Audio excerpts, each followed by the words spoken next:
This video will show you how to safely replace a dissection scalpel blade.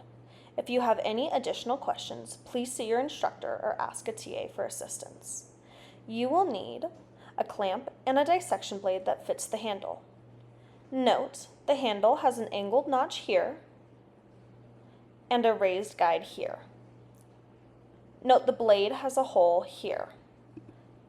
To attach a fresh blade, open the foil wrapper with your fingers, just like a Band-Aid.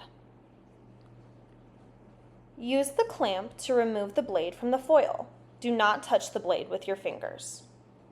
Align the flat edge of the blade with the notch in the scalpel handle.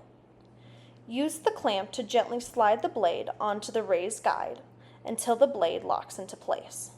Never force the blade. Throw the wrapper in the regular room trash. To remove the blade, hold the handle firmly in one hand. Use the clamp to grip the flat edge of the blade. Gently lift the blade off the angled notch. Push the blade away from you. Never force the blade. Place used and broken dissection blades in the provided red sharps container. Always remove and dispose of the blade at the end of each session.